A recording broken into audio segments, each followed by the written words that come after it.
Appreciate y'all all being here. We will begin with introductions of the task force folks who are sitting around the table, and then move on to review of last-minute meetings. So, Britt, if you'll start us off.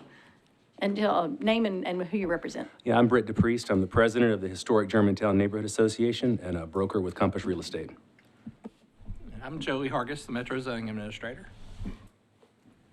Amy Cranover, Vice President of Richland West End Neighborhood Association. Grace Bay, member of the Board of NASTRA. Berkeley Allen Metro Council member at large. Bonnell McBroom, STRP Chief at Codes Administration. Deborah Volley, a short-term rental owner representing District 6 and Realtor at Village. George Rowe, Principal Broker at Compass and Chairman of the Greater Nashville Realtors Legislative Committee. John Dodson, broker at Parks, a member of the Board of Directors of Greater Nashville Realtors. Great. We appreciate y'all being here. And maybe if I can just get the folks in the back, you don't have to come up to the mic, but if y'all will tell us who you are, we appreciate you being here and we'd love to know what your interests are. Ryan Adcock, Greater Nashville Realtors, Government Affairs Director. Tyler Faulkner, I have multiple STRs and am also a realtor myself. Great. Grant Hammond, Metropolitan Brokers, also a member of the GNR Legislative Committee. Jonathan Hawks, Acre Real Estate. Sean Chapman, Acre Real Estate. Marcellus T, Acre Real Estate, broker and developer. Thank y'all for being here. We welcome all input from all directions, so we appreciate that. So last meeting, we went over some of our legislation that's out there pending, as well as some of the possible changes that we have talked about making to those. And I think we will be doing updates to all of that, so I'm not going to read through all of those again. I'll just jump back into reports from codes and community groups. So, Mr. Hargis, you have passed out some documentation, which we appreciate if you want to tell us a little bit about that. Sure. This was a draft. This is actually a most recent version of a draft I originally brought at the first meeting with some cobbled together some legislative, some of the goals that we at Codes were wanting to accomplish, not so much changing the specifics of regulations of the use of the property, but more giving our department tools in which to deal with issues that rise with application, the process of applications, and a couple cleanups of some remedies that were in the zoning ordinance for short-term rentals before it moved to Chapter 6. Some of those remedies, such as curtailing water service, did not make it over to 6. So this ordinance talks about that. Just so we're highlighting a couple of things we talked about one was changing. This is something we thought maybe would be better to put in a law that everyone can read rather than do it more as a business process of how we do permits at Codes, but was to create in the first section some documents that owner occupied would need to show each time they renew. Some fresh documents that just, again, verifying and validating that they do indeed reside on the premises full-time. And we came up with a two-tiered scheme of giving a little more weight to items such as driver's licenses and voter registration cards, and those types of things, and a little less weight to NES records or homeowners insurance policies, those types of things, but changing just more of what we need each time they renew. Currently, the ordinance currently speaks to that we can require this annually. We have chosen to go up an affidavit route of essentially saying, yeah, everything I told you initially is still correct. But we've seen over time that that information has changed, and so just we're putting new owners on notice that this still has to be your residence. You're still living here, and verifying that. Also codifying some language, giving me the authority to deny applications based on information provided by neighbors or our own searches of public records, in which we show that they indeed do not reside on the premises. That was not in the code. It was something more of a business process, but I think codifying it, given those parties who maybe say, hey, where does it say that you can require that? I can point to a code section and say, there it is, rather than just our business process.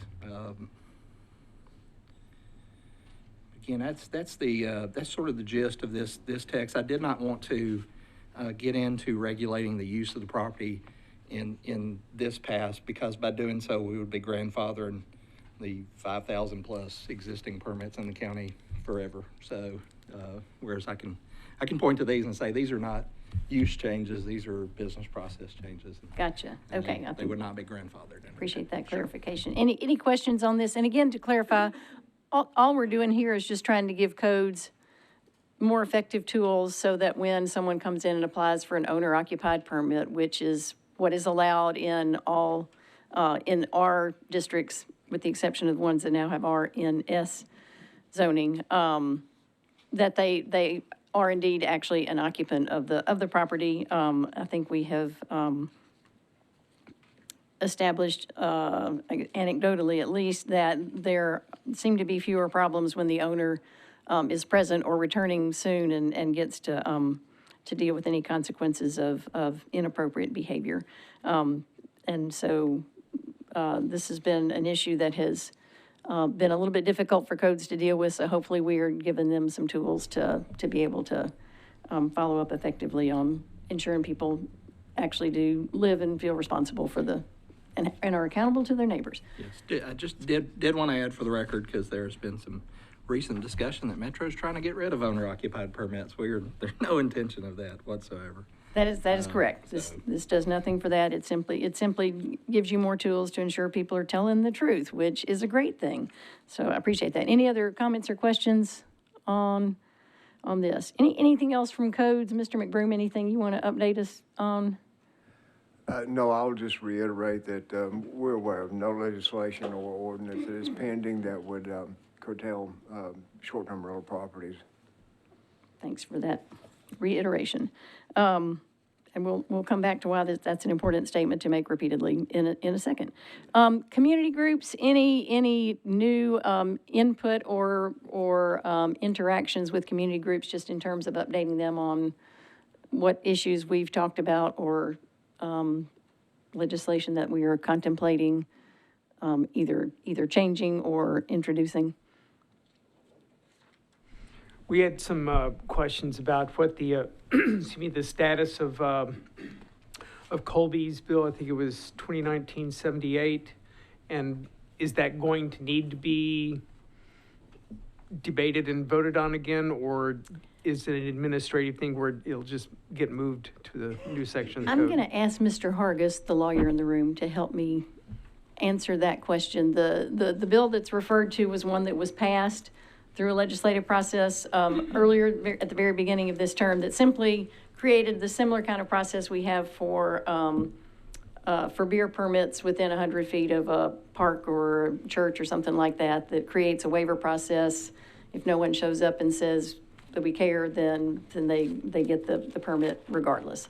And so far, this has happened once, and no one showed up and they got the permit. So it seems to be working very, very much in the way that the beer permit waiver has worked, which is it's very rare that anybody complains, but it gives an organization the opportunity to say this might be a problem. So that being said, that's the explanation for what was passed earlier in the session, but through a technical quirk and the fact that it was passed at the same time something else was passed that sort of changed all the section numbers where it was supposed to go, it didn't have a place to land.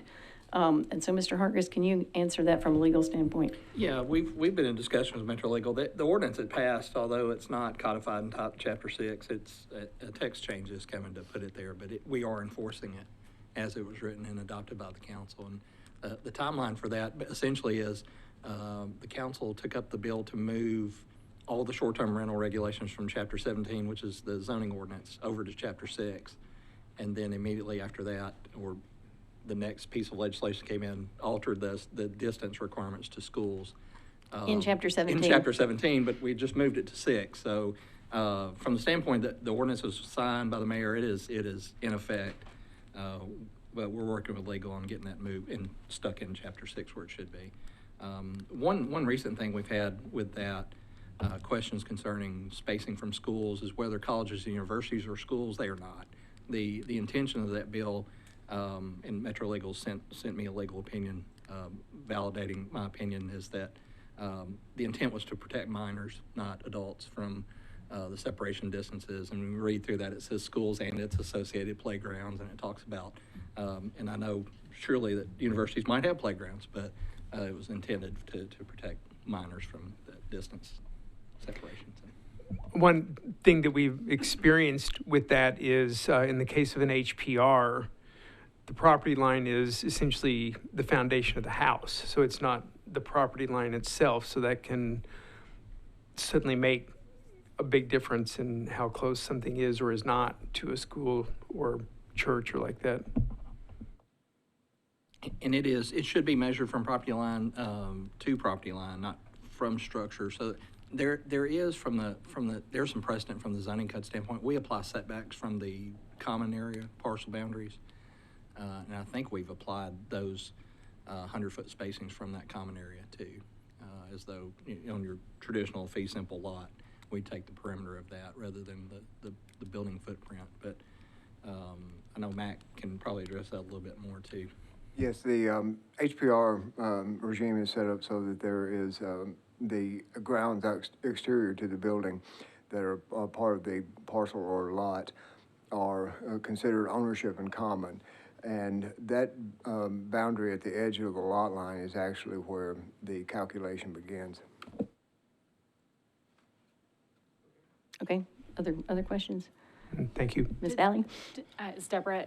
Did the amendment where it's any master deed before September 2020, that those properties are exempt from that restriction, did that get moved over as well?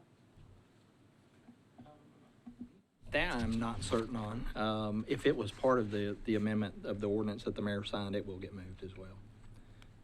So if that exemption made it through the legislative process, it would be enacted and then enforced as well. Now, is that the ownership, the 100-foot distance you're referring to? My understanding is that it said that it was recent construction. So it may have been misconstrued at the last meeting that it was anything prior to that date, but the ordinance stipulates recent construction. Now, as to the exact definition of that, a little bit, but I think that's being worked on at this time, but it is basically for new construction. Other questions, comments regarding codes or community groups?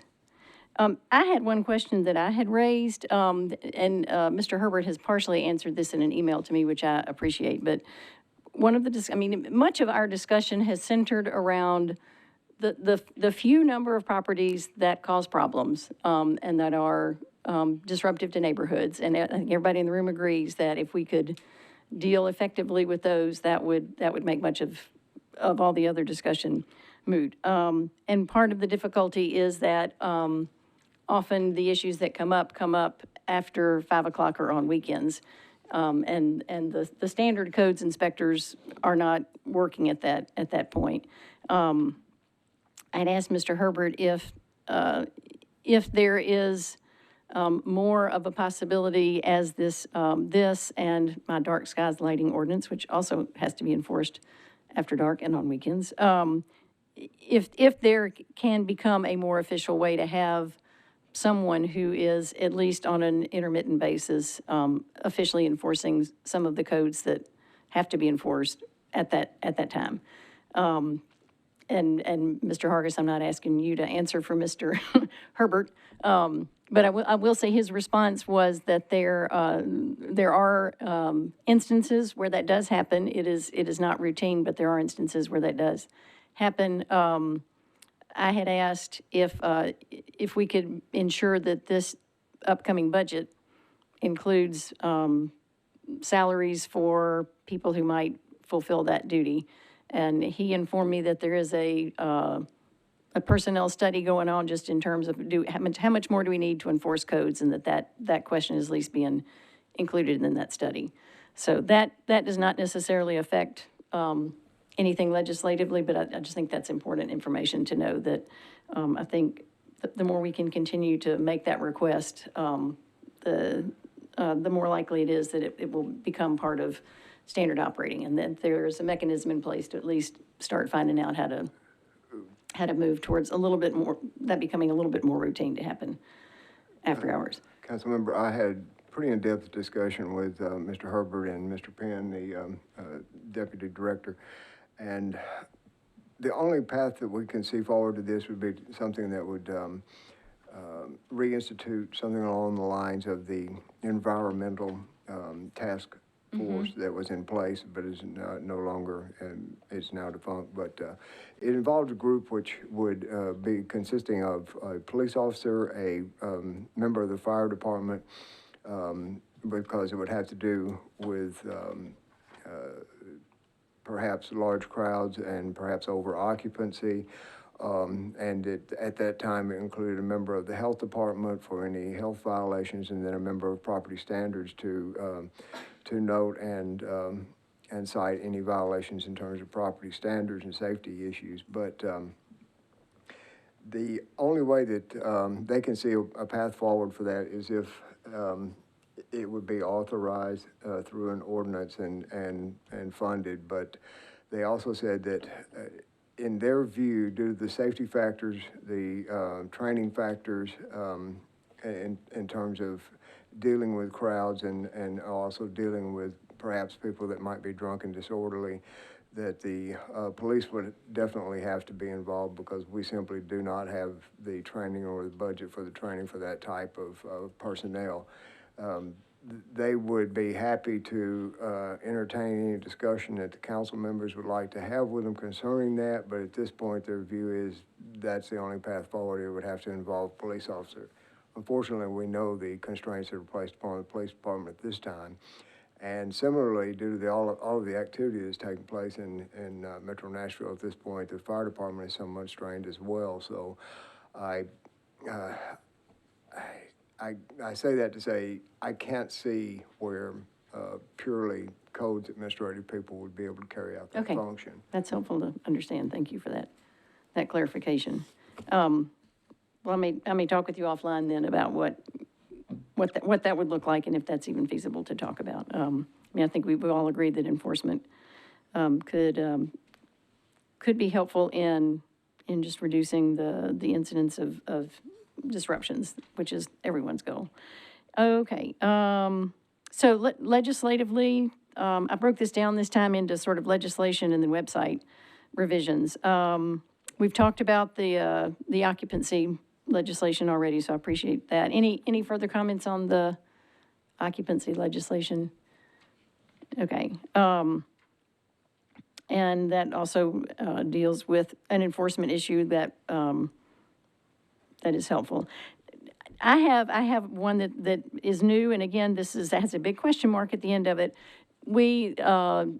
DePriest has represented the neighborhood that is the most impacted by parking issues, and also the neighborhood that has the most MUN properties. And I think there's a nexus there of if that's an area where all the short-term rentals are going to now move to, then we have, I think, that much more urgency to try to solve the parking issue. So one question that was simply raised in a discussion I had was, does it make sense then to perhaps acknowledge that MUL and MUG, which are other types of mixed use that tend to be in more commercial or less densely populated areas, might be the more appropriate locations for that, and then MUN is where the congestion is going to be an issue and the parking is a problem. So I throw that thought out there, and would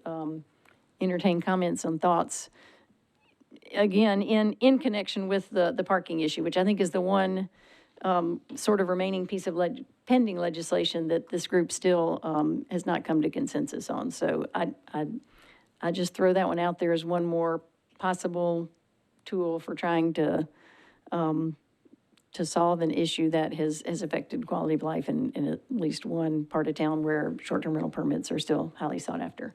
So thoughts or comments on that possibility. Berkeley, sorry, I was not here last time you met and was intrigued by what the proposed, and maybe this does relate as short-term rental overlay is. Is that to restrict them? No. And does that tie back? It is, there are three pieces of legislation that council members have kindly agreed to hold back to allow this group to do its work, and they have patiently deferred things as we've debated lots of, kind of intricate issues. And one of those deals with parking, which is what we're talking about here, and another one is a bill that would create a short-term overlay that, as Mr. McBroom had said, we have already created the NS rezoning, which would take an area and say, we're circling this area and saying there are enough short-term rental permits here, no more of any kind. And those typically have been mostly in new areas. When someone gets an SP, they also add on the NS and say, this SP is not going to include that. The overlay would then go back in that area and say, but within this NS, we're going to have a legislative process where the red and white sign goes up and the neighbors will have the opportunity to show up and say, we don't want this to have a short-term rental overlay, so that they can have a short-term rental permit, or they can say, we love John and we think he's a great guy and we're perfectly fine with him having a short-term rental permit. So the overlay would undo the NS. Mr. McBroom has suggested that perhaps it would achieve the exact same goal, and I think Mr. Hargis has said this as well, to simply rezone that one piece of property to take the NS off, which has the exact same legislative process. The red and white signs would go up. People would know that this person is doing it, and if they have an opinion one way or another, they have the opportunity to show up and do that. Wasn't the original intent of that overlay to allow owner-occupied within an NS zoning district? Correct, because But not non-owner occupied. correct. Right. Because the base zoning still prevails on that if it's residential. At this point, we have allocated non-owner occupied to multifamily, mixed use, and OR. I'm sorry, we've taken them out of multifamily as well. Thank you for that correction. But to districts that are also have a commercial component to them. So this would simply take off that NS layer, which gets it back to what most residential allows now, which is owner-occupied types of permits. So, because this question came up at the last meeting, would simply taking off the NS open up some different things that applying an overlay would? And I don't believe it would. But taking off the NS would allow non-owner occupied and owner occupied, right? Only in, if it were commercially zoned. Right. Correct. There are not, well, and again, this may all go back to your MU properties. And Mr. Hargis, help me out here, or Mr. McBroom. I'd be happy to chime in on that, because I attempted to confer with Councilmember O'Connell, but I did a deep dive into this, and basically, the goal would be to not complicate the reading of the district maps as to the uses that are involved. If you have an NS and then you have an overlay over the top of it, a lot of people in their reading would say, this is an NS, you should not have issued that permit here. But what it boils down to is if the removal of the NS is, the underlying zoning would allow for owner-occupied as well as not owner-occupied, that is where the overlay would be of use. However, in any other zone whereby, such as residential zones of any type, multifamily, whereby not owner-occupied permits are not allowed, just to remove the NS and go back to the base zoning will simplify the reading of the district land use tables. And what I suggested in an email to Councilmember O'Connell was we would just simply add on to Section 5B of his proposed legislation, which reads, eligible zoning districts, owner-occupied short-term rental overlay districts shall only be applicable in NS variant zoning districts, which is as it reads now. And then by adding, in which the removal of the NS variant allows not owner-occupied permits. That simple phrase would mean that if the overlay would be applied in areas where the base permitting would allow not owner-occupied permits and the NS would be removed where the base zoning does not allow not owner-occupied. I know that sounds rather complicated, but it does simplify the reading of the district land use tables.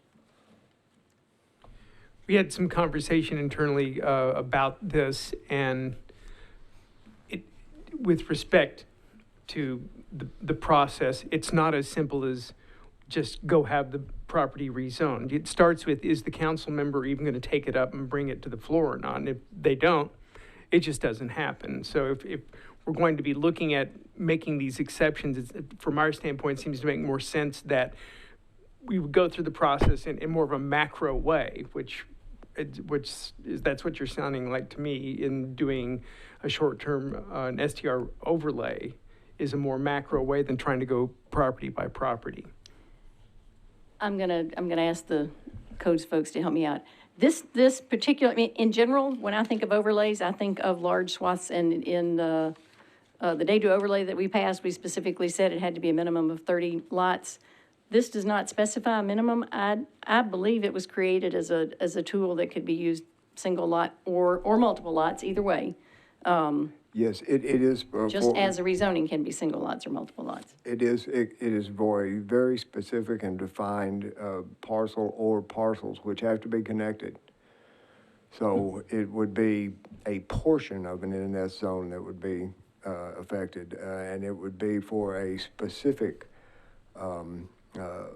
development plan. So yes, in essence, if you look at the rezoning process, it basically is the exact same process. It's just called an overlay as opposed to a rezoning. The procedure and effect are the same. And it still requires a council member to Absolutely. to do the process. Either way, it has to be initiated by a council member. Yes. But at this point, there's not a minimum number of properties. But for it to be an overlay, it can't be isolated properties. They have to be, if there's more than one, they have to be contiguous. They would each have to have their own overlay. Or you could do it over a block. You could say this block allows it, that block doesn't. But it can be done lot by lot. I mean, there's no, unlike the data overlay, where it required 30 contiguous and spells out defined instances, how the planning commission, when those zone changes are filed for the data overlay, one of the things we talked with them is if to planning staff, if you don't follow this, requirement for them to be contiguous, that overlay is not going to be enforced because it violates the regs. This would be just as Mr. Broom talked about. It's a rezoning just like any other. It could be lot by lot or several in a row or something like that. So the initial concern I had was I've expressed this to several customers. The council went in and said no short-term rentals, period, for anybody. We rezoned it, large chunks, and then come back with a letter and say, well, that one's okay, but that one's, that's the issue I have with it. The description that Mr. Broom talked about is, okay, fine, if we'll pull off the NS if that underlying zoning only permits owner-occupied, that makes sense. And then in zone districts where maybe it's mixed use or office where either type could be done, then you would do the overlay to say just owner occupied. And so that's the path that we're currently on, and that I'm supportive of that path rather than the prohibit it and then selectively allow it in instances. So. Section 5, subletter A, reads, application for the owner-occupied short-term rental overlay district, lots included in the district must be contiguous. And on the MUN thing, that obviously it's new, that's something that we'll need to have some conversation about internally. Okay. Again, I'm not pushing anything. I just was asking around for other ways that we could diminish the parking implications in the areas where we know that they are causing trouble. And that was the suggestion that was thrown out there. I'm not even sure that that Germantown would sign on for stripping non-owner occupied out of MUN. Okay. Just because if we're talking just specifically about our neighborhood, it's a mixture of zonings. There's CS, there's MUL, there's MUG, there's industrial, there's all kinds of stuff. Gotcha. Like my house, I have commercial on, 2 of my neighbors are CS and 2 are MUN. You know, it's just it's Gotcha. kind of a mixed bag. And I don't think someone would want to be in the position where they could not have short-term rental at their house, but their 2 neighbors could both have short-term rental. You know, it's like unilateral disarmament, you know. So, I hear you. Yeah, That's helpful. yeah. Great. Okay. So that gets us back, well, I appreciate the, okay, so we have, jumping down to pending legislation then. We have talked about the STRP overlay would make more sense only for commercial-related areas where non-owner occupied is possible. And so to modify that existing legislation, and again, this creates more possibilities for short-term rental. I mean, I think that there was some concern, Grant, I'm gonna get to you in just a second. There was some concern that somehow that was mysteriously what the state thought we were doing to prohibit short-term rental. And again, we are not trying to prohibit short-term rental. We're just trying to reduce impacts on neighborhoods. So this is an opening up, and if we change the language to what you've suggested, there's a mechanism that would be used in areas where non-owner occupied could still be legislated by use of the overlay. Or you could spot zone one property out and then you've got, so that just opens up more options. So I think that's a good discussion on that. Okay, Mr. Hammond, and if you want to be recorded, if you'll come up to that mic right there, you can tell the whole world what you're thinking. You might just, yeah. So I don't understand the need for this overlay to take a property out of NS zoning. It would seem like that would be a gateway drug to be able to put more NS zoning into place and do more bulk rezoning of properties. So when Bill 2020-111, which was the -NS bill, was passed, it was sold to the community by multiple council members as only to be used property specific when an owner brought a property for rezone. It has since been used multiple times by multiple council members to rezone bulk properties without the express permission of the members of that community. Now there's pushback from those members of the community saying, wait, you took away my ability to do owner-occupied short-term renting in residential zoning, and so that's the onus of what's happening here. You're trying to give people a way to come back by misusing the -NS zoning as overlays and bulk rezoning when it wasn't supposed to be in the first place. So I feel that if you pass this exception overlay rule, it's going to be the gateway drug for more members of council who are career downzoners, and there are several members of council that have made a career of doing that, to pass more and more bulk overlays that include not just residential zoning, but mixed use and commercial zoning, which is where all non-owner occupies are relegated. We've already pushed the short-term rentals out of the center of the neighborhoods, and now we're in the commercial and mixed use districts. Places like Germantown are certainly an anomaly where there is a bunch of residential mixed in within, but that's also a very urban community close to the city center of a almost 2 million MSA city, so that's to be expected in some cases. But now you're going to throw the baby out with the bathwater in a certain sense by putting in a tool to, it's 2 wrongs don't make a right. You know, you're not going to bulk rezone properties to no short-term rental and then give them the ability to get their short-term rental permits back. You're making it arduous on the general public to be able to use a property on a permitted use that's been permitted for decades. And it wasn't legislated until Bill 608, which put in limitations which were understandable, which they've now moved on to no more type 1, type 2, type 3s. Now you're owner and non-owner occupied. So I certainly understand that. But that's the big concern that the community has in a nutshell. Thank you. I had not thought of it that way. That's an interesting way to look at it. I had seen it as a way to allow neighbors to actually show up and say, we really don't mind if this neighbor does this. But I hear what you're saying. Other thoughts or comments or responses to that? Could the Mr. NS overlay be put on just a residential neighborhood? In other words, if I want to go into a neighborhood in Green Hills and put the short-term rental overlay on a neighborhood, that could be done with the neighbor's consent, and it would allow those neighbors to do owner-occupied in their neighborhoods, correct? The NS overlay, Not the NS overlay, the short-term rental. the short-term overlay. rental overlay, currently as it's written right now, is applicable for areas that have NS zoning. And it, in residential areas, residential single-family, simply undoes the NS and allows owner-occupied. In commercially or multifamily, the overlay would allow owner-occupied, but not non-owner-occupied. Have I said that right?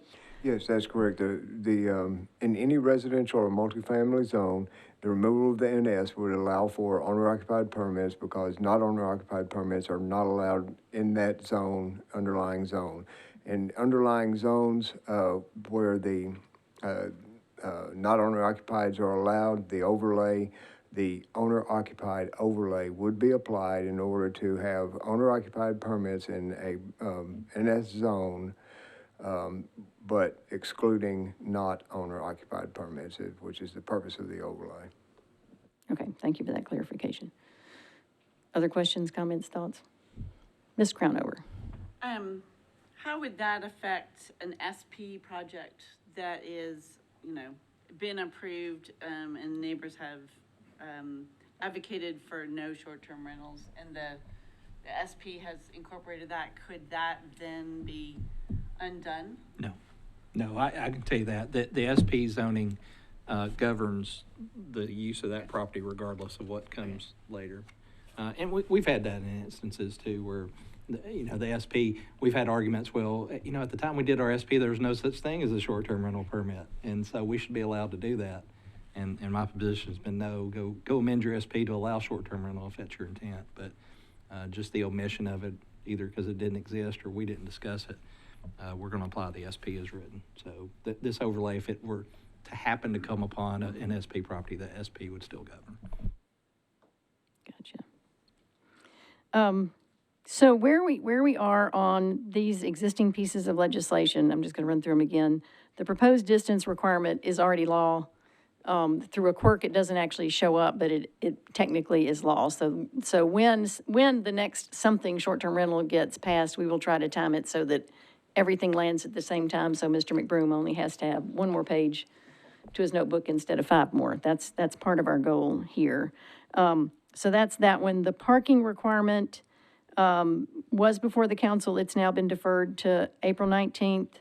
I believe, I can't speak for the sponsor, but I believe that he is open to further revision if we can figure out what that revision can be in a way that solves disruption to neighborhood without creating, in my mind, creating a whole lot more asphalt than we need the rest of the time. But I think that's one of the ones I want to circle back to in just a second. That bill also removes the word residential from the definition. I'm not sure that there are any functional changes that happen with that change. Mr. Hargis or Mr. McBroom, can you help me with that? My review only shows a slight concern, and the removal of the residential does not apply commercial. I think it's implied, but it is not specifically stated that it's commercial. It's just the removal of the residential. And the only concern I had was that not owner-occupied permits in commercial zones would be allowed to have commercial lighting, which would not be a good thing. But I do not think that it would actually allow that. It doesn't specifically prohibit it, but I don't think that you could read into it that it would be allowed, because it does not state it's commercial, it just removes the residential. Okay. And sort of echo on Mr. McBroom's comment, my only concern is, and I do occasionally get this, where I've got a commercial property, it was an office previously, and they want to now take that office and create short-term rental units. And in my path to everyone is I've got to be zoned for multifamily to get there. I got to allow residential use in that zone to get to a short-term rental. Because the short-term rental, in my mind, is a subset of a residential occupancy.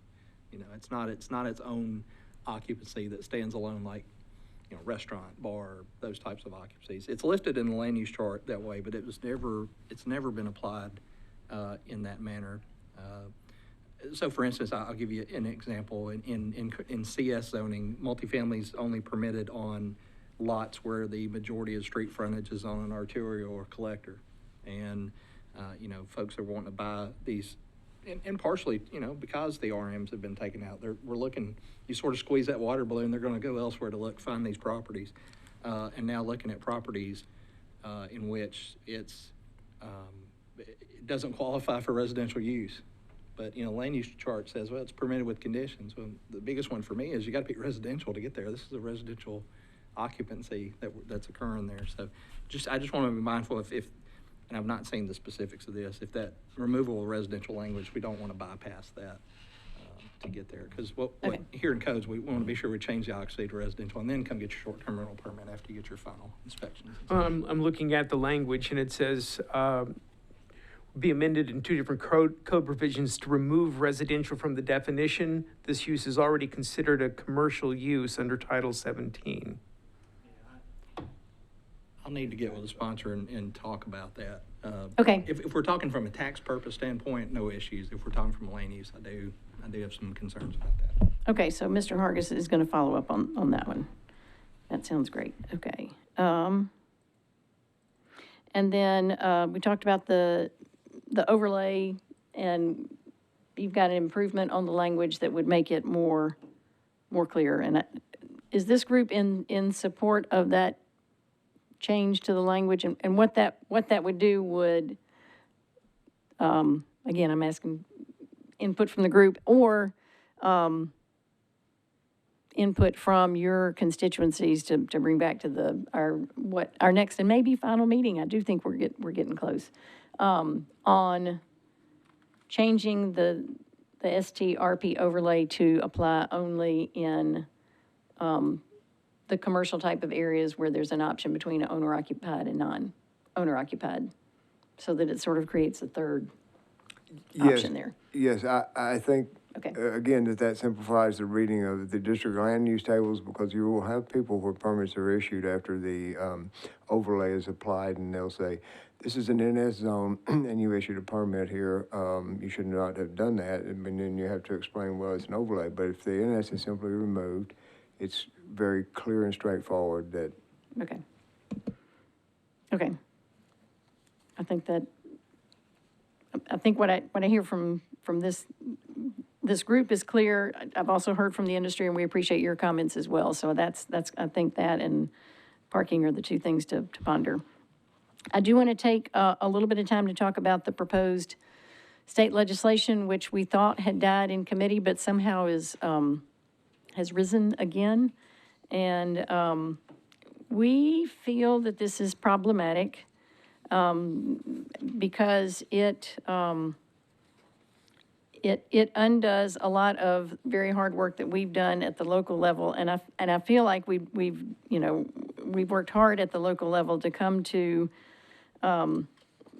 somewhat of understandings between owners and neighbors. It hasn't always been easy, but I do think there has been decent input and back and forth. That certainly is not happening at the state level, and that for the state to come up with a set of rules that applies equally across all cities in the state just does not seem relevant. So the high points of this, and I think this was in your packet, they changed the definition of transferred, and Mr. Hargis, you can help me on this one. I think this definition of transferred may make it easier for permits to go from one person to another in situations where they normally would not have been able to do that. It could. The language, I guess more explicitly is subparagraph B. It says for properties with multiple property owners, all owners of the property have conveyed all interest in the property, and that this conveyance is not exempt from recordation tax. So So is that just taxing? Well, Authority? that's part of it, but, Okay. I mean, for us is, you know, if three of us own this property and one of us gets out of it, it's not a transfer, is what they're saying, and we would consider that to be a transfer now, so, which would disqualify them, so. Gotcha. Okay, so that's a change. The next substantive change that I see is that they are changing the number of violations that can occur from 3 separate times to 3 separate times within a 12-month period. And to be honest, that's where it started, but it wasn't quite as hard to follow up on repeat offenders when we started. Now the bar has been raised so high that you have to go through all the courts of appeal, which I think is very difficult to do in any period of time. So I'm not sure that actually make any difference in any outcomes, because we have not been able to revoke any permits, even though there have been a small number of very egregious cases, which unfortunately we're not able to deal with. So I don't know that one makes that big of a change. There's another one that I think this is one of the most problematic, is that I believe this does away with the 3-year waiting period for operating without a permit. It simply says now that a governing body can only say you can't operate without your permit until you get it. And I think there's no way for us to say you have to wait. And the permitting process has been, you know, a tool that we have used just to ensure that everyone knows what the guidelines are. And I think it's also ensured that we've collected the taxes that we need to, which has been helpful for the Barnes Fund as well as just paying for the program. Am I interpreting that right? I discussed this with Mr. Herbert, and we believe that they have to receive notice in writing, and if they correct the violation, as soon as the correction is made, based on our reading, they can make application for a permit. Gotcha. So there's the incentive to get your permit before you get caught is to some degree reduced significantly. And you know, Nashville gets kudos because we have the highest permit compliance rate in the country, don't we? I mean, I've heard that from.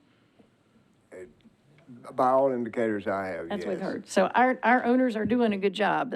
It's not like they have worked that hard to, but for the few that have felt like they were above the law, we've been able to at least encourage them to try to go along with the system. And to some degree, that's a safety issue, because they need to have the fire inspection, they need to know they've got the exits and those types of things. It also requires mailed renewal notices 90 days ahead of time. Do we spend the money to mail notices at this point? No, ma'am. Actually, on November the 1st of last year, we went to an electronic system, which went from November 1st to January 1st on a trial basis, and then went into full implementation January the 1st.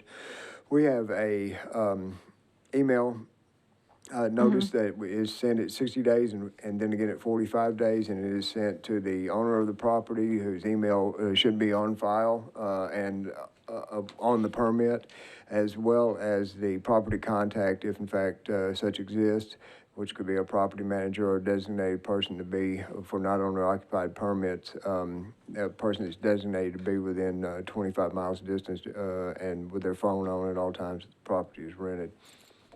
So we seem to have a system that's working well. The first cycle through, giving that permits went back to 2015, we will encounter some issues with either inaccurate or outdated emails. Generally speaking, the owner email address is correct, so a notification is received. Perhaps it will not go to the correct property manager. But that will all be corrected through the first cycle, and we put in place a way to deal with that. We have if a renewal is rejected, in other words, if we send the renewal email out and it comes back undelivered, then we have a collection, what we call a bucket, and we go through those in order to try to establish the correct email. In the event that it is incorrect for the property contact, we reach out again to the owner and ask for the current contact information, and then we make that contact. But after the first cycle is complete, all of that should be corrected. Okay, so that one seems. And then another big one is that this now says the court can award litigation costs and punitive damages to the plaintiff if they prevail on a civil action if someone complains. And again, we've yet to be successful revoking permits, although we've had front doors knocked in and a shooting and a couple other things that, again, we have thousands of permits. Many of them operate with no problems. It's just these problem permits that we need good tools to deal with, and it is frustrating to have the state continue to put the onus solely on neighbors who are just trying to have peaceful enjoyment of their homes. And then finally, it changes the definition of owner-occupied property to property owned by one or more natural persons, and definition of principal residence seems very different from the one that Mr. Hargis gave us at our first meeting. It says if one of the owners has a definite intention to return, that can make it a principal residence. You can only have one per state, but they don't necessarily have to reside here. So because we, I think, have felt like the owner-occupied properties have been the most responsible, that is important to Nashville. So that's what's floating out there. It is currently in a committee waiting to be voted on before it goes to the full House floor. I would hope, I know that there are people who have various interests in this, but I would hope that all of us feel like local control is a very important issue. And I would, again, welcome input and thoughts on if there's any desire from this body to try to assure the state that we are trying to act responsibly and collaboratively, and that we would appreciate the opportunity to keep the control here where the neighbors are. I had mentioned this to you, but I did want to say it on the record. We realtors were caught as much off guard as y'all were. We were not given a heads up. We didn't have any input on this. Obviously, since it's at the state legislature, it's really the domain of Tennessee Association of Realtors. So we've begun speaking to them to try to figure out where they are on it and what their position is. But we were caught as much off guard as everybody in this room was. Would you be willing to report back to this group on what the Tennessee Association of Realtors says? I happen to know this group can very effectively communicate in large amounts with legislators, because I've been on the receiving end of that, and it's very effective. It gets your attention. And I would welcome the support, of this group if y'all could help us on that. I hope that the fact that we are meeting as a group, that we are trying to listen to everybody, is assurance that we're not trying to shut this down, that we do recognize there are some issues that affect quality of life, and we would like to fix those, and we would like to fix those collaboratively with input from all the people that are interested in that. And this may come back, in the next week. It may be back being voted on, so this is not something we can take a month on. Question, and if you want to be recorded.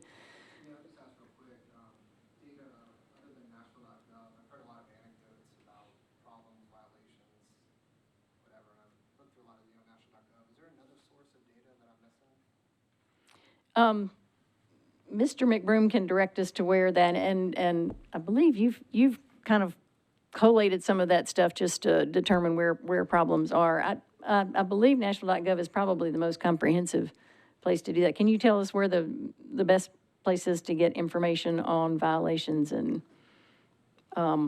with regard to short-term rental is? Probably the best place to go is the data portal. And that is the same place, and I provided with the group with the link to that. That is the location where you find the map, whereby you can point it at a specific dot, and it gives you all the permit information and the address and so forth for each short-term rental permit issued and active in Nashville metro area. And that's data.nashville.gov, is that? I believe that is correct, yes. I've been there multiple times. I have all the data sets.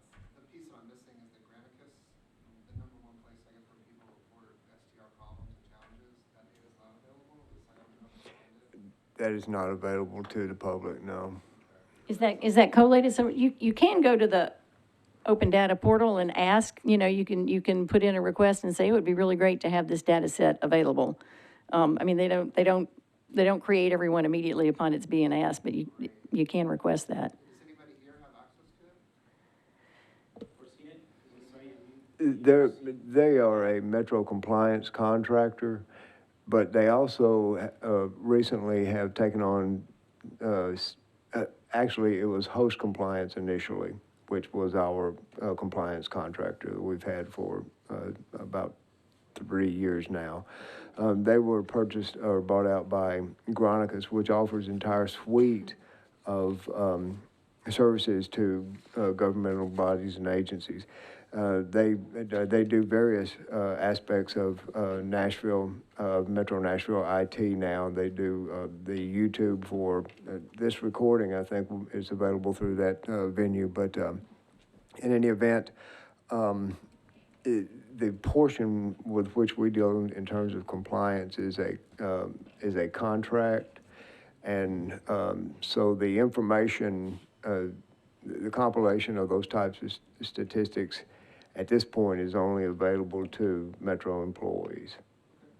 And that's by our contract, so. Yeah, that makes sense. So how many of you have access to that data or have SDR? We have, you have provided for us data on what numbers of violations, and I think that's part of the Hub Nashville report. How many? Yes, I provided information from Hub and also from the data portal, and I also provided the total complaint information broken down by category that was from host compliance. Okay. But that's not accessible by the public. It's something that I have to provide. Okay. I can provide, but. Is that broken down by zoning type of where that property resides, if it's residentially zoned, commercial, or mixed use? No, it is not. It's broken down according to category of complaints such as noise or advertising excess bedrooms, excess occupancy, no permit, those types of categories, the type of complaint, but not in terms of the zoning. No, it's not. It seems to me if you guys are having a committee discussing it, all of that information, rather than using anecdotes to, I guess, create hyperbole. That was provided to us at the beginning. So it's all deep in our files somewhere from, I think, meeting 1 or meeting 2. So we were provided with that, and some discussion happened back in our January or February meeting. Without the zoning, though, how do you know if the laws you've made have been effective for the areas in which you've made them for? I will have to say, I'm working off of where I get the most phone calls from, which granted is not as scientific as data, but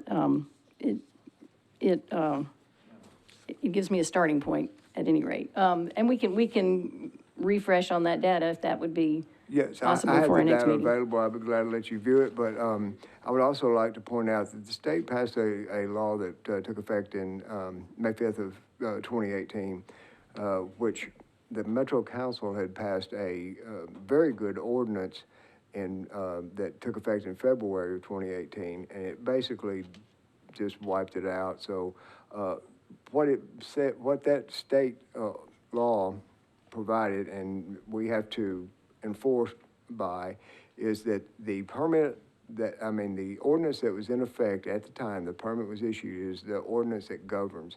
So any subsequent ordinances do not affect those existing permits. They're grandfathered. And so it's a hodgepodge as a result of that state law. And so there's no way to fine tune the enforcement in terms of what you're speaking of, because the permits that are in existence, new laws do not affect them.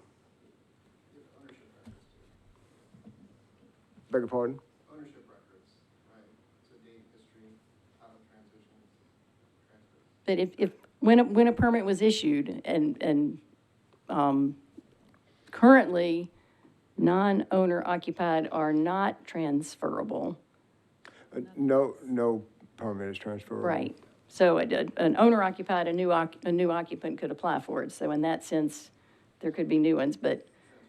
And if they have an owner-occupied permit in an area whereby those not owner-occupied permits are no longer available. If property is sold, a not owner-occupied permit is not available to the new owner.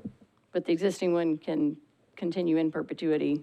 As long as they. As long as it's the same owner. As long as they maintain their permit and renew it.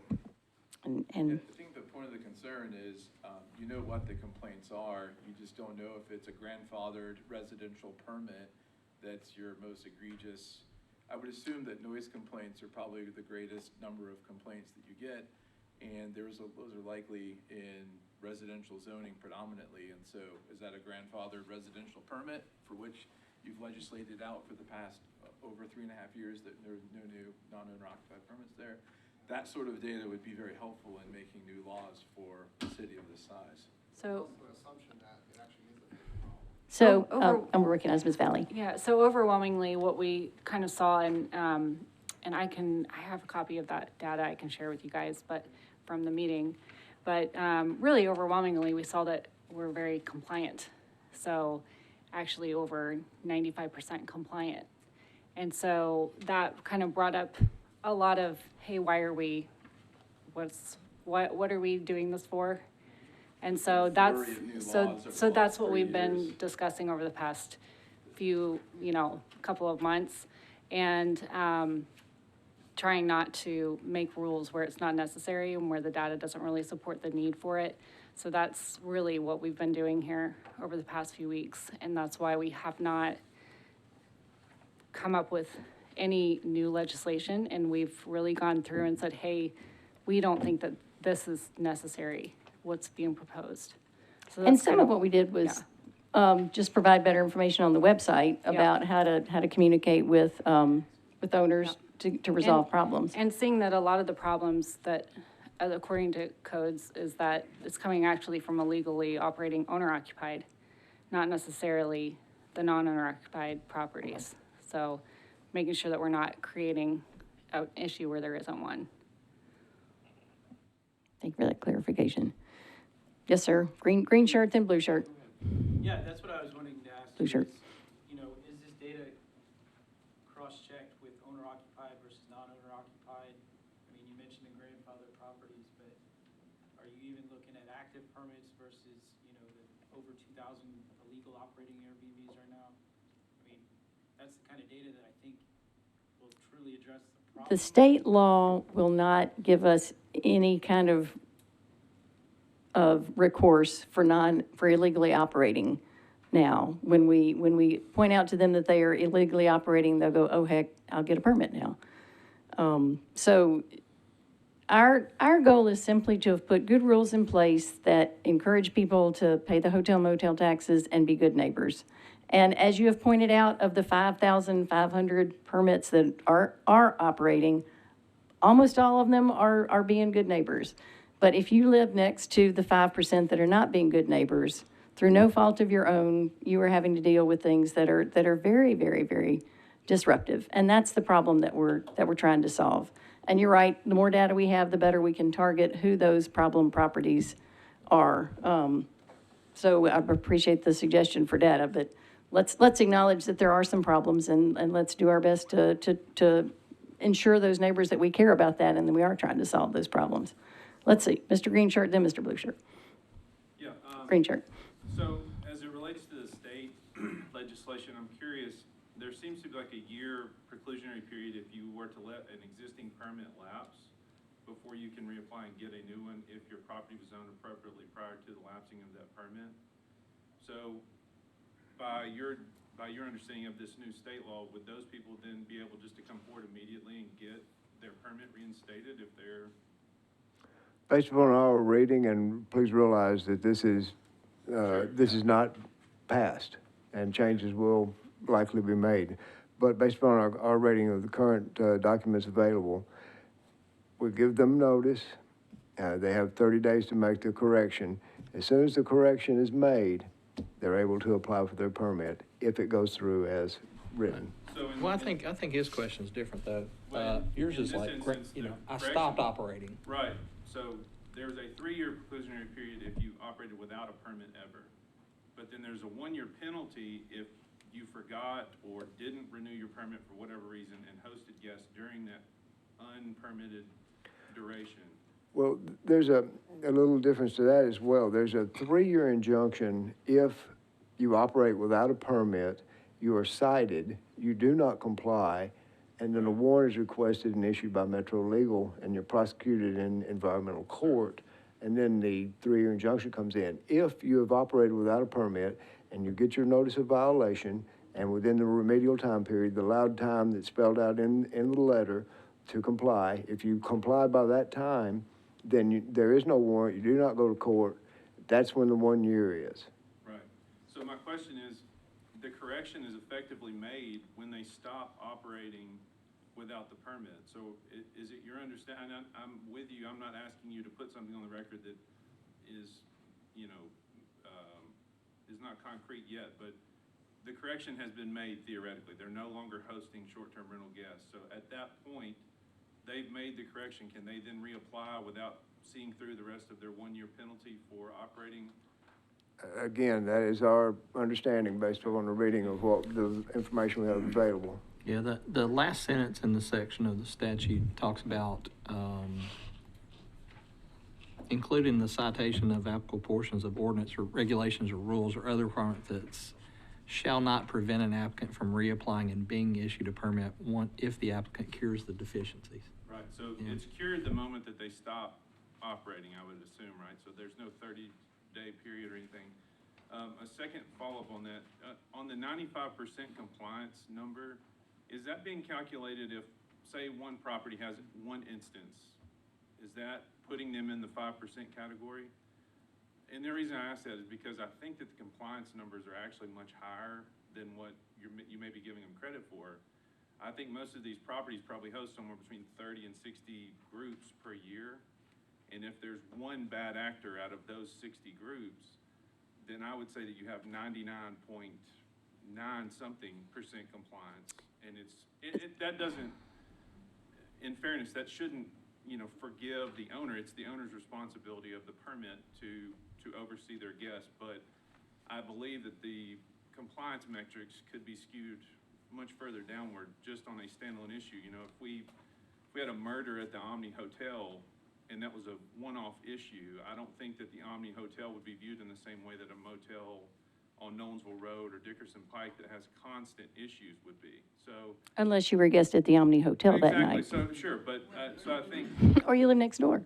Well, right, so and I agree with you. As someone who's managed thousands of guests, I understand the need for this compliance, but I also think that much like what some other people point out here, I think sometimes it feels like, and much like when my kids, when I get on to them about something, you're being mean to me. And I don't want you to feel like I'm saying that you're being unfair, but it does feel like sometimes you paint, when you're on the opposite side of this, you paint with a very broad brush. And I think it would be good just to sort of, to circle back to what they're saying, to look at an entire data set and to determine if only one property has 10 complaints, you know, that is a bad actor. But if you have one issue during 4 years of a permit, that doesn't feel the same to me. So I think in looking at that, that would be interesting to know how many of that 5% of those permits are actually just sort of anomalous or one-off issues that could have been a misunderstanding or just somebody having a bad day that lived next door. And if that's not the case, then there is a bigger issue because 5% is a big number, and I think that that's something that should certainly be addressed. Do noise complaints called into the police show up in that data? Only if there's a record. Oh, so only if there's like an arrest made or somebody booked or something No, they have to like take that. the time to enter it into the record, which they only do, my understanding is, if they have to come back a second time. That's And- correct. And that's the way that noise complaints are supposed to be handled, right, is to be called into the police? Or host compliance. Okay. Yes, the police are charged with enforcement of the noise ordinance. Okay. Well, so I have some, I know that we had one noise issue at a non-owner occupied residence that we managed at one point. And when you call the police about a noise issue, they give you the hotline number for the STR enforcement folks. If you choose not to call that number, that's up to you. But if you call and give the address, it will then trigger a phone call to the managing person or the contact person on that permit specifically. So I would say that if you've taken the time to call 911 about a noise issue, you're not gonna then give up if they give you another 862 number to turn around and call.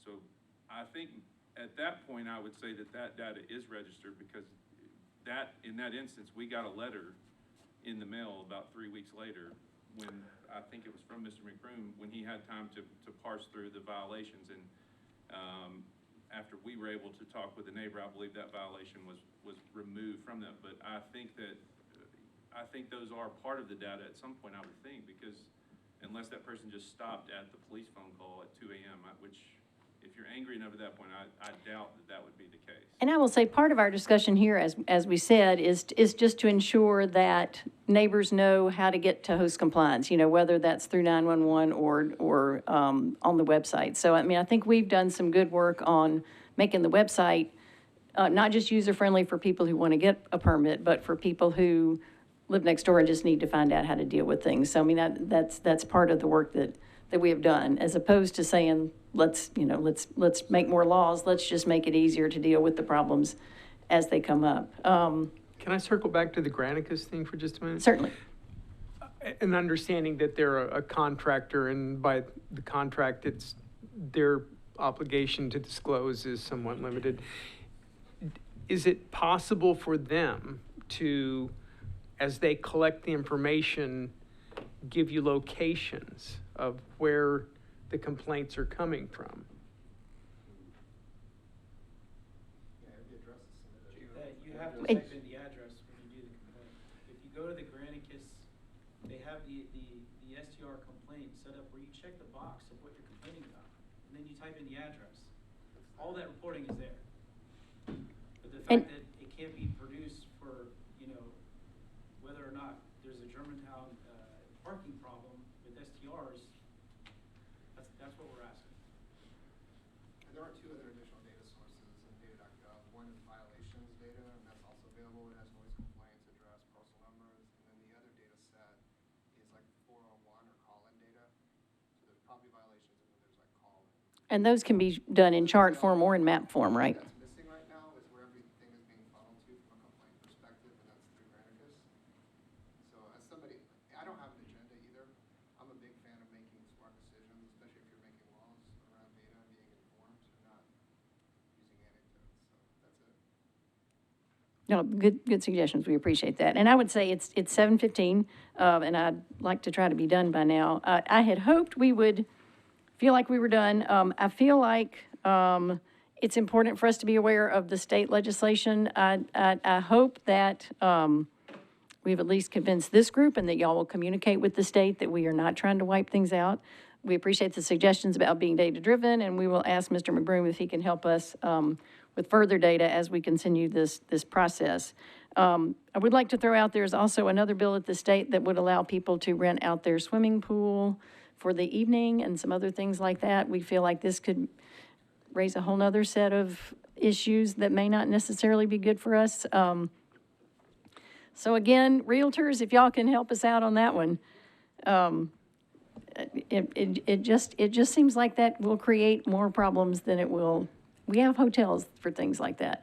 Mr. Dupree. So before we dismiss, are we going to talk about parking? Are we going to have a conversation about that? Or are we planning on doing that next time? Or Let's circle back plan? around to parking.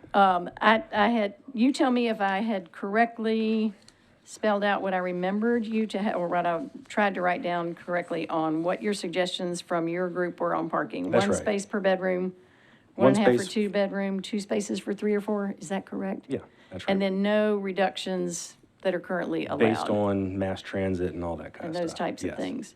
And, you know, people have talked about it would cause these big parking pads in front yards and stuff like that. We could say in lots serviced by an alley. You know, so. Put that in the rest of the sentence. What do you mean? So those would be the parking requirements in lots serviced by an alley. So if you didn't want to up the parking requirements in neighborhoods where people are parking in front, don't do that. In lots serviced by an alley. Meaning there is no parking in front, or? That's right, meaning you don't have a driveway in front. You're not going to pull in front and park. So the only parking you have is on the street okay. or what you get off of your alley.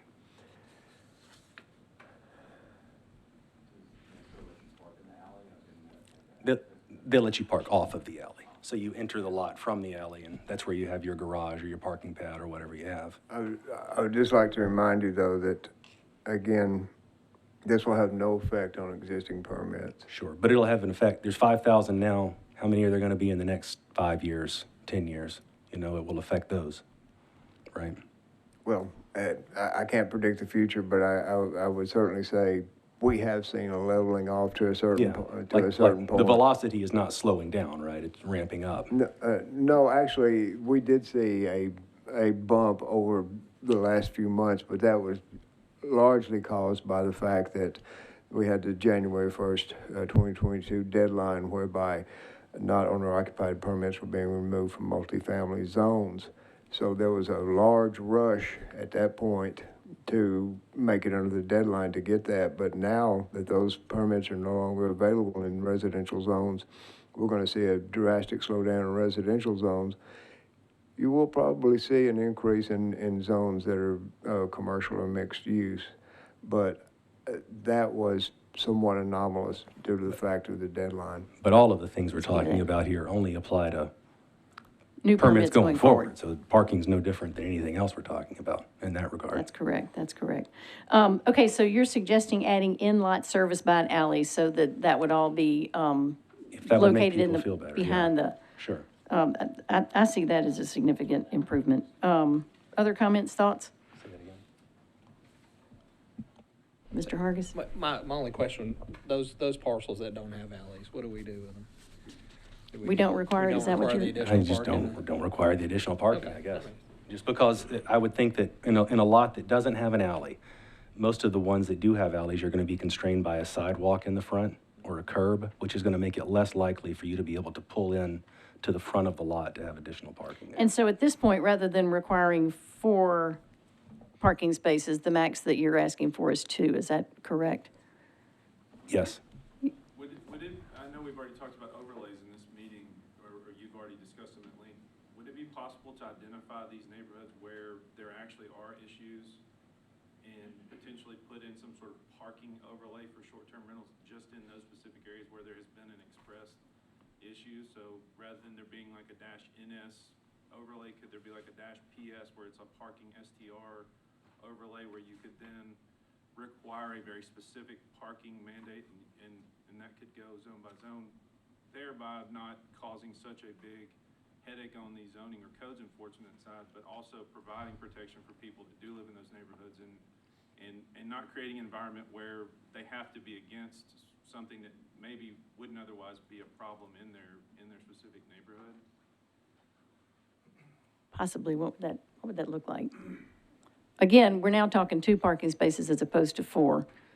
Well, I don't even know if that's a problem. I don't know that people would have a problem with that, but what I'm saying is why would we apply this across the city if there are 5 neighborhoods or 10 streets that have this very specific problem? Wouldn't it be easier to poll around and identify those people and help them specifically and more expeditiously rather than try and put this, just like with the sidewalk stuff and everything else, try to make it more difficult on developers and codes people and inspectors and everything else? It seems like, 350 homes or 12 neighborhoods would be much easier to enforce knowing that overlay or that specific zoning allowance was there to begin with. I mean, we do have different parking requirements for different areas of town, like the UZO, as opposed to the outer rings and that type of thing, but that goes back to that.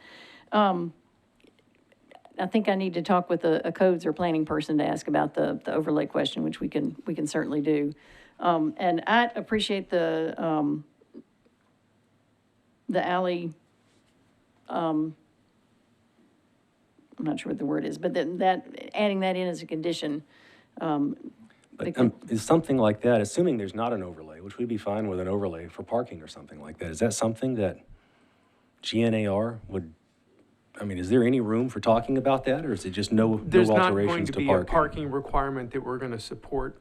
And Berkeley and I have talked about this. To get the building permit or the CO, there's a minimum parking requirement, right? And all the statistics that we've said, and we have seen 70+% of people arriving at a short-term rental doing a ride share. I know that there are parking problems in Germantown. We're not seeing anything that says short-term rentals are driving that. You know, with restaurants and the mixed use that you've got, I think drives a lot of that. So, see, the issue that I'm coming from is we're not going to be able to support something that doesn't address parking. We just can't do it. Fair enough, fair enough. Mr. Hammond, and then we're going to need to talk strategy. Does the Germantown Neighborhood Association or any other body have a parking study? We have a parking study from 2016 probably that we're working on updating now, but we don't have it. Like a KCI parking study? You know, I'm not sure who did it. It was, I think it was a professor at Vanderbilt and a couple of his graduate students that came through and did it. I mean, having some data would be really, you know, make good decisions based on data. And I suspect that occasionally you may have a parking issue with STRs, but more prevalently you have parking issues because of restaurants, retail, baseball games, concerts, and the like. Yeah, a lot of this is driven, and we don't have data. It's all anecdotal, as you say, from a development that went in on Fifth Avenue that I'm sure you're aware of. And since it's gone in, people that live in the couple of blocks around there can't find a place to park, or it's harder for them to find a place to park. And that's all we had to go on, because we don't have a study. There's not a way to create residential permits, right? We wouldn't be in favor of that. Why not? Because the businesses in our neighborhood need street parking. There's a residential permit parking. That's correct, yeah. And that's not an uncommon viewpoint to take, you know. It's not just short-term rentals. You know, we have land use in the zoning code for adult bookstores and liquor stores and all kinds of stuff where people give preference to one kind of business over another. Why taking out the exception for mass transit corridors? Just because of the Rosa and Jefferson frontage? I mean, What do you mean? Why would you want to take out the parking exception for mass transit? Just because we would like to have 2 spaces for a 4-bedroom unit that can sleep and it can be advertised for 12 people. And not count any on-street parking? That's right. That's what codes counts, though, to get your residential building permit. That's true. But I think that part of that, and that's another reason why Germantown was asking to have the residential thing stripped out of the definition, was because it's not really a residence. I mean, it's no more a residence than a hotel is. For the non-owner occupied. For a non-owner occupied, that's correct, yes. Fair enough, fair enough. Same restriction on owner occupied? No. What about All right, I will invite y'all to have this discussion. This is great information. I don't think we're going to get it decided tonight, but I do appreciate the additional alternative for us to ponder. I would suggest that we take a month before we meet again. That may let the state finish whatever they're going to do. I would encourage people, if you have my opinion, I would encourage you to contact the state. I think they, many of them do not have these in their cities, and I don't know that they have had the fun of having their constituents call and talk about things that have changed the quality of life in the home that they bought to raise their family in. I understand that these have also changed people's lives and enabled them to send their children to college. It works both ways, and my hope is that we can accommodate all those needs. I think we've done a lot of good work. We still got a couple of sticky things, parking probably being the main one. So we're not totally done on that one. The work on the website, a lot of good things have been incorporated based on what we've done. The owner notification letters have been updated based on what we've done. So I will write up the notes on this and send them out. I could have sworn I had sent out the notes to last month's meeting very promptly, but apparently I did not because I couldn't find them, so I apologize for that. But I will do better this go-round and send those out and then ask you to communicate with your groups, both neighborhoods and owner groups. And specifically, I mean, I think the input from the Germantown folks is an important part of this conversation, but from other neighborhoods as well. And we will also work on getting Mr. McBroom, if we can ask you to give us another round of updated data just on complaints, and any way we can slice it and dice it would be grateful for. And I will recognize Mr. Grant, and then any other member on the committee who wants to speak.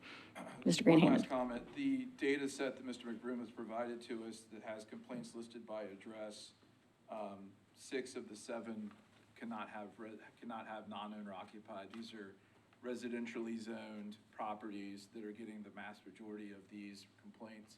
It took me 5 minutes to look it up on Parcel Viewer. So I think that matching the complaints with the zoning is extraordinarily important, because the data just provided shows that non-owner occupieds is not the issue. Does, RS 10, RS 40, there's an RM in here. does it so- show the date of when they got their permits? Because, It doesn't, but, you know, the top 3, 71 complaints, 31 complaints, 22 complaints are zoned residential. So, I mean, and that's- we had a number of years where you could get a non-owner occupied permit Sure, but. in up to 3% of the area in that census tract. Yeah, but state law says you can't go back since 2018, so making new laws moving forward, you need to at least know where the problems are. I think that's why we circled back to that in our past meeting, is that the problem seems to actually stem in these owner-occupied properties for the majority of the complaints that we're getting. And so that's why we did the work on the notifications and requiring some more data to show that someone really does occupy that property. And again, that some of this stuff isn't data-backed.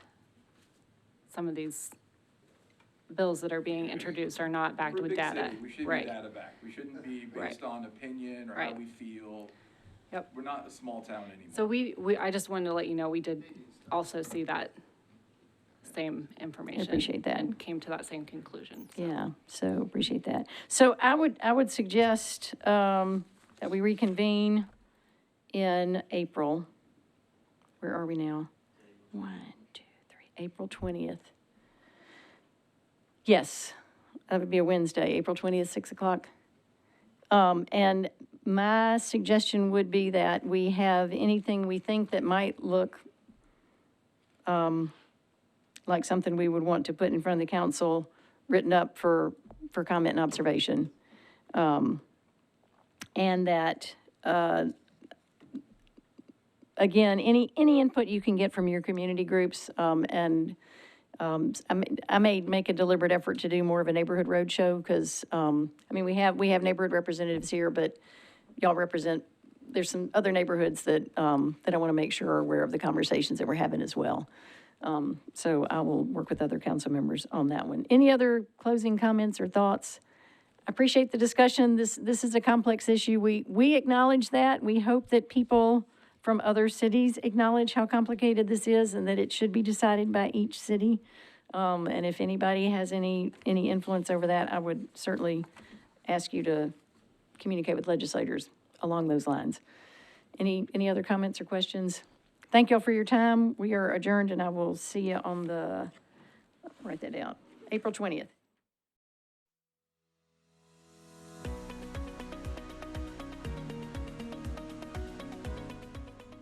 This has been a service of the Metro Nashville Network.